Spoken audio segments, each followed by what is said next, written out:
সত্যি এখানে নেই। আর আপনার শোভনবাবু আমার ঘরে কি করবেন?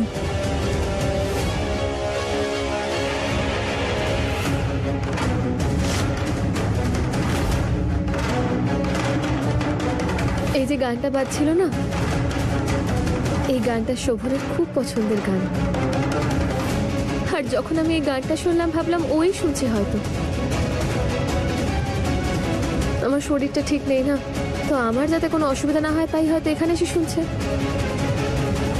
আসেনি নাকি এখানে? না, আমি জানতাম না যে শোভনবাবুর এটা প্রিয় গান। আসলে আমারও এই গানটা খুব পছন্দ, তাই শুনছিলাম।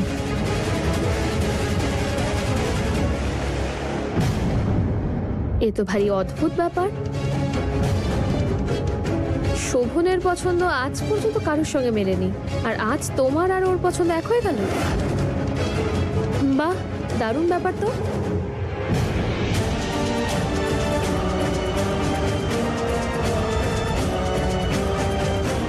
যাই হোক, আমি দেখি শোভন কোথায়।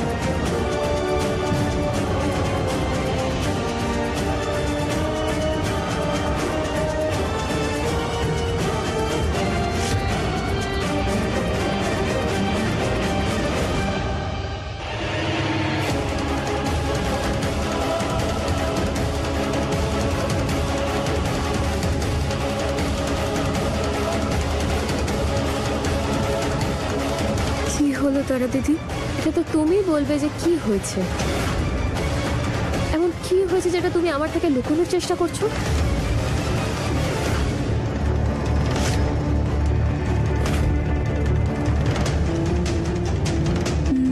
না কই, আমি আপনার থেকে কি লুকাবো? আমি কিছু লুকাচ্ছি না। না, কিছু তো আছে যেটা তুমি লুকোচ্ছ। নয়তো এই মঙ্গলসূত্র, এই সিঁদুর, এসব তো থাকতো না। আর এগুলো যখন আছে তার মানে তোমার স্বামীও আছে। কোথায় সে? তুমি তোমার স্বামীকে ছেড়ে এখানে কি করে থাকছো? তারা দিদি এমন সব প্রশ্ন কেন করছে? সন্দেহ করছে না তো আমার? আমি তো শোভনকে ছেড়ে এক মুহূর্তও থাকতে পারি না। বলো, কোথায় তোমার স্বামী?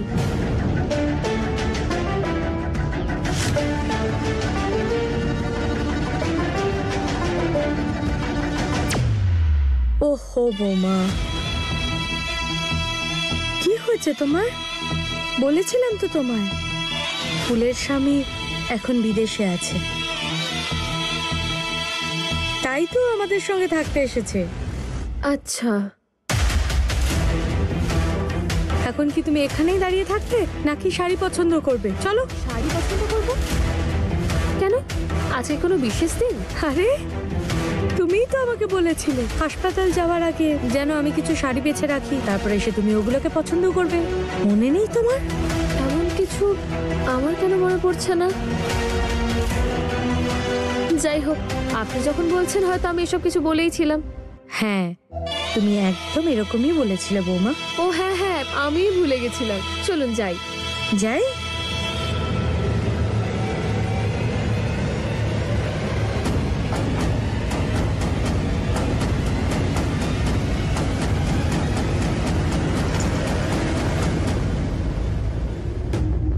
ভুল, এসব ঠিক হচ্ছে না।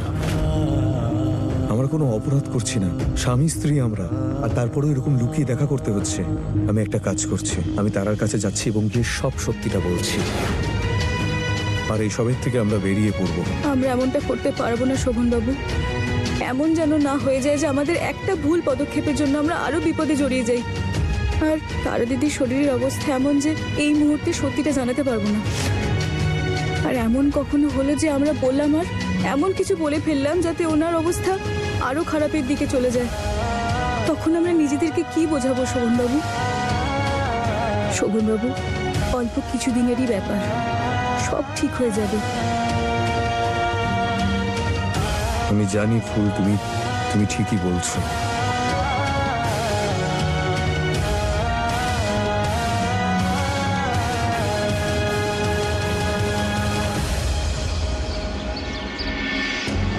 এবারে সবাইকে আজকে আমি সত্যিটা বলবোই বলবো। হ্যাঁ বলুন, কে আপনি আর এখানে কি দরকার? আগে আমি সিটি হসপিটালে নার্সের কাজ করি, কুলদেবীর সাথে দেখা করতে চাই, একটা জরুরি দরকার আছে ওনার কাছে। প্লিজ আপনি ওনাকে একটু ডেকে দিন না, খুব আর্জেন্ট, আমার হাতে বেশি সময় নেই। আপনি এখানেই দাঁড়ান, আমি ওনাকে ডেকে নিয়ে আসছি। আচ্ছা, হে ভগবান, আজ অন্তত সাহায্য করো। আর যেভাবেই হোক ওনাকে সত্যিটা জানাতেই হবে, নয়তো ওনার জীবনে এমন একটা ঝড় উঠবে যা সবকিছু তছনছ করে দেবে।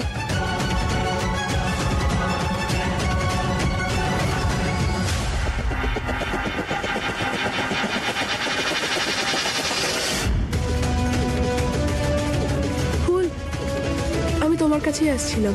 ওই একজন নার্স এসেছেন, তোমার সঙ্গে দেখা করতে চাইছেন। আমার সাথে? কিন্তু আমার সঙ্গে কি কথা বলবেন উনি? জানি না, তুমি নিজেই জানো না, জিজ্ঞেস করে নেবে।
কি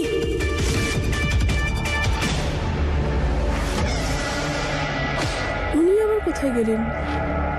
আমি তো ওনাকে এখানেই দাঁড়াতে বলেছিলাম। আজব ব্যাপার তো, কথা বলতে এলেন, না বলেই চলে গেলেন। চলো তাহলে।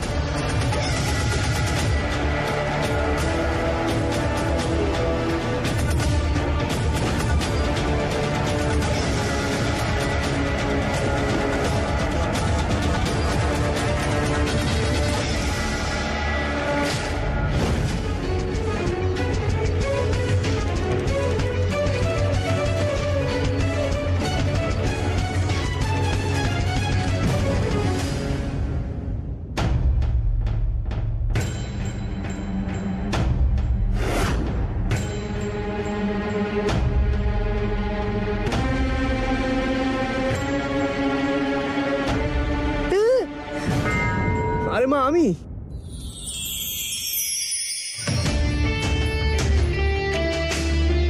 বিজয় বাবা, তুই? এটাই তো আমার মায়ের স্পেশালিটি। আমার মা বাকিদের মতো না, একদম বোরিং। যারা নিজেদের ছেলেদেরকে বরণ ডালা নিয়ে বরণ করতে আসে, আমার মা আমাকে স্বাগত জানায় এইটা দিয়ে। এটা আমি রাখি। Thank you. তাহলে আর কি করতাম? এত ভয় পাইয়ে দিয়েছিস, বলিসনি কেন তুই আসবি? তোর ওয়েলকামের ব্যবস্থা করতাম। আরে মা, আসছি বললে কি ঢোল ফোল নিয়ে দাঁড়িয়ে থাকতে নাকি? বলে বোঝাতে পারবো না যে তোকে দেখে আমি কত কত খুশি হয়েছি। মা, তুমি ভুলে গেছো না? You forgot? I hate tears রে। আর আমার মায়ের চোখের জল সহ্য হয় না, অ্যালাউডই নয়। এখন এই চোখে জল আসবে, কিন্তু দুঃখের নয়, সুখের। আচ্ছা, এবার একটা স্মাইল করো তো, ঠোঁটগুলো যেন কান অবধি পৌঁছে যায়, প্লিজ, ফর মি। তোর অজয় দাদা চলে যাওয়ার পর আমার জীবনটা খালি হয়ে গেছে। এক ছেলেকে হারিয়ে ফেলেছি, আর দ্বিতীয় ছেলে অনেক দূরে থাকতো। একটা অদ্ভুত অশান্তি কাজ করতো মনে। কিন্তু এখন তোকে এখানে দেখে একটু শান্তি পেয়েছি আমি। এদিকে এসো, তোমার এই ছেলে আর তোমার এই সুখ আর কোথাও হারাবে না। চল, সবাইকে বলি তুই এসেছিস। আরে, চল চল। এত বছর পর আমি এলাম, এত ঠান্ডা এন্ট্রি হলে হয় নাকি? বিজয় বাবা, এন্ট্রি গ্র্যান্ড হবে। আমি এক্ষুনি আসছি, প্রমিস, এক্ষুনি আসছি। বিজয় বাবা শোন তো।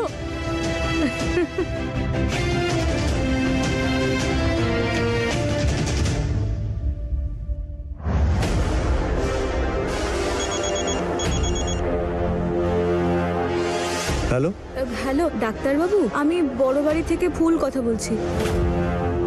হাসপাতাল থেকে কি কোনো নার্স এসেছিল? উনি দেখা না করেই চলে গেলেন।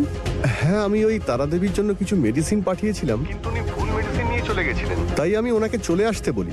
আচ্ছা তাহলে ঠিক আছে।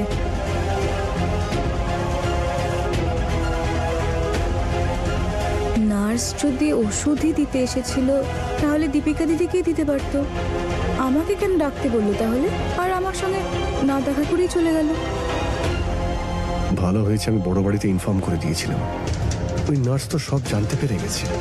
ওই নার্স কিছু বলে দেওয়ার আগেই ব্যাপারটা হ্যান্ডেল করে নিয়েছি, নাহলে চাকরি তো যেতই, সঙ্গে আমার জীবনটাও যেত।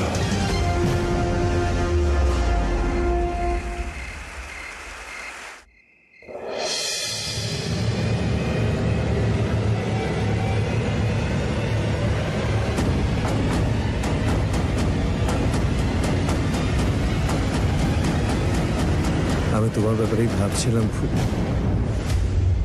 যখন আমার কথাই মনে পড়ছিল তাহলে আমার ঘরে এলে না কেন আমার সঙ্গে দেখা করতে? আমি হসপিটাল থেকে আসার পর থেকেই দেখছি তুমি আমার থেকে দূরে দূরে পালাচ্ছ। না, এরকম কোনো ব্যাপার নয়, আমি শুধু ওই কাজে একটু ব্যস্ত ছিলাম। কাজ তো চলতেই থাকবে, আমি তো ততক্ষণ শুতে যাব না যতক্ষণ না তুমি আমার সঙ্গে যাবে। চলো ওঠো ওঠো। আরে এত কি ভাবার আছে? নিজের স্ত্রীর সঙ্গে তো যাচ্ছ, চলো না, চলো।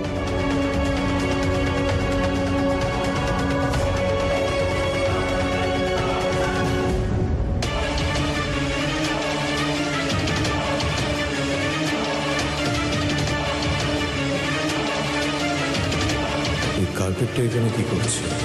এমন করে মনে হলো যে এর ভিতরে কিছু একটা আছে।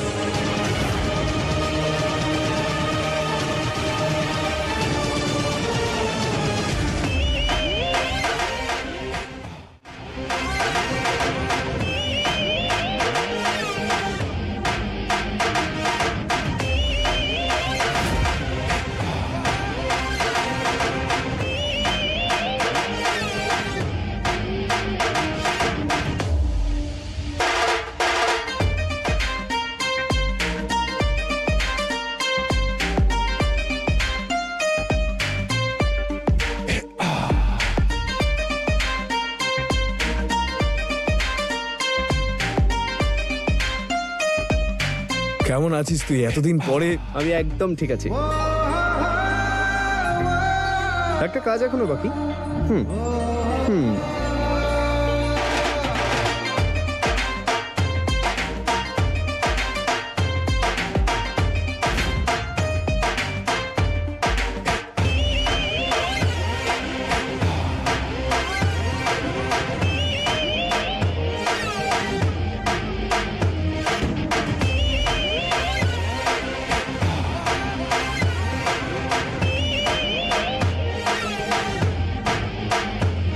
আরে এবার থাম থাম। Thank you thank you thank you thank you thank you.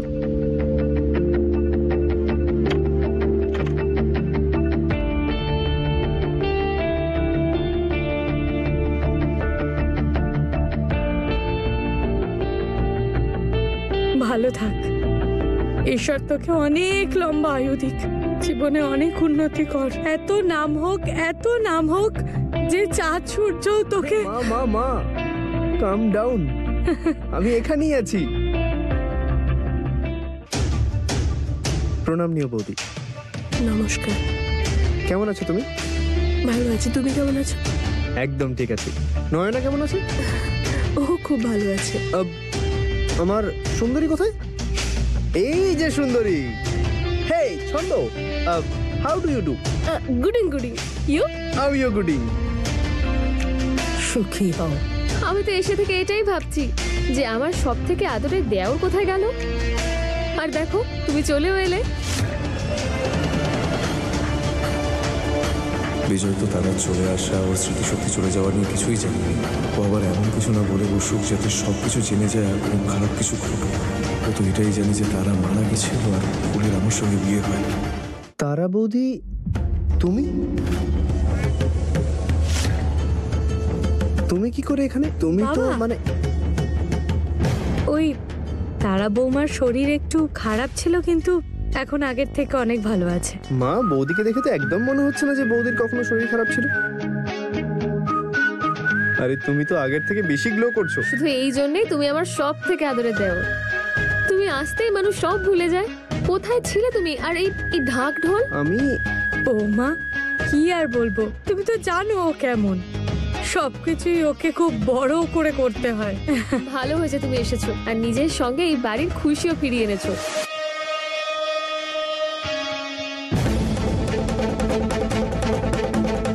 আমার মাথায় না খুব ব্যথা করছে, আমি এবার একটু বিশ্রাম করতে যাই। শোভন, তুমি আমার সঙ্গে চলো না ঘরে, বাম লাগিয়ে ঘুম পাড়িয়ে দেবে।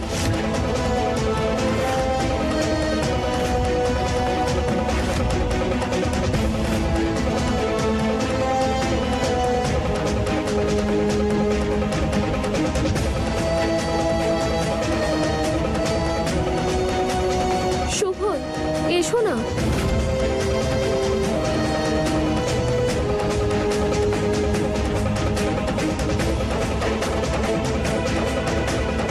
শোভন, তুমি আসছো না কেন?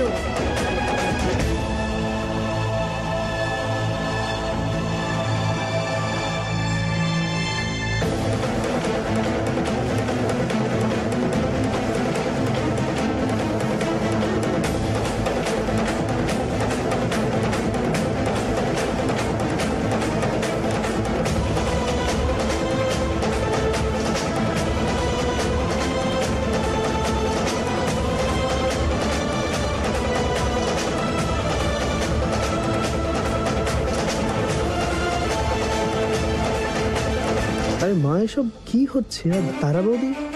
বাবা জয়, ও ফুল বৌমা, অর্থাৎ শোভন দাদু ভাইয়ের স্ত্রী। প্রণাম নেবেন। নমস্কার বাবা, তুই আয় আমার সাথে, আমি তোকে বলছি। চল না, চল না। By everyone.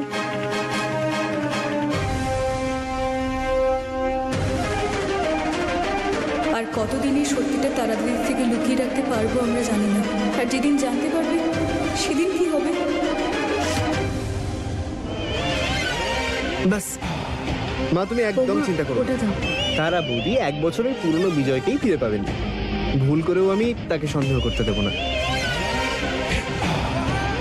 আচ্ছা, সবাইকে বলে দিই, কেউ কিন্তু আমার সঙ্গে কথা বলবে না। বিজয় বাবা, এটা কি দারুণ কথা বলার। তা নয় তো কি মা। আরে এত দিন পর একটা ছেলে তার মায়ের হাতে রান্না খাচ্ছে, তাই যে কোনো ধরনের ডিস্টারবেন্স আমি কিছুতেই সহ্য করব না। তুমি শুধু এটুকু খেয়াল রেখো যে খেতে খেতে আমি আঙুল না খেয়ে ফেলি। তুই খেতে তো শুরু কর। মা, কি যে বলবো, রান্নাটা না অলমোস্ট পারফেক্ট।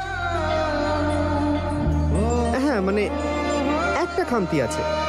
কি কম আছে?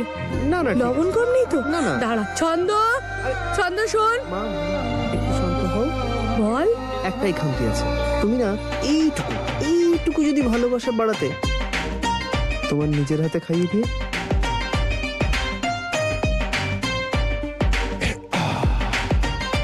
তুই শুধরাবি না, কখনো বড় হবি না, তাই না? আরে যেখানে আমার মা এবং দাদা এখনো রয়েছে, আমি বড় হব কেন? এই নে। আর তাছাড়া তোমার হাতে খাবার খাওয়া আমার অধিকার, আমার প্রাপ্য বটে। সেই অধিকার আমি কারোর জন্য ছাড়তে পারবো না। সিম্পল। না, ওটা। হ্যাঁ, এই নে।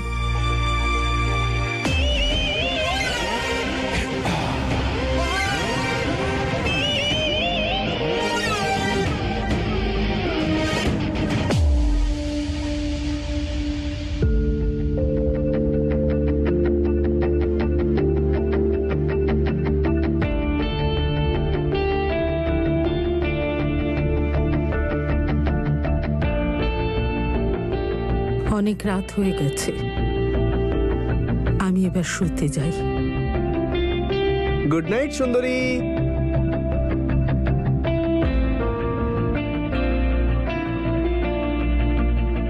Good night. আচ্ছা মা, তোমার ওই স্পেশাল লাল চাটনিটা কোথায়?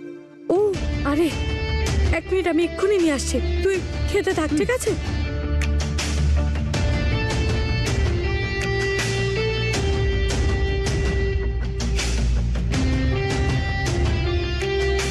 শোভন দাদা, কতদিন হয়ে গেল বলো তো তোমার সঙ্গে বসে গল্প করিনি, মনের কথা বলিনি।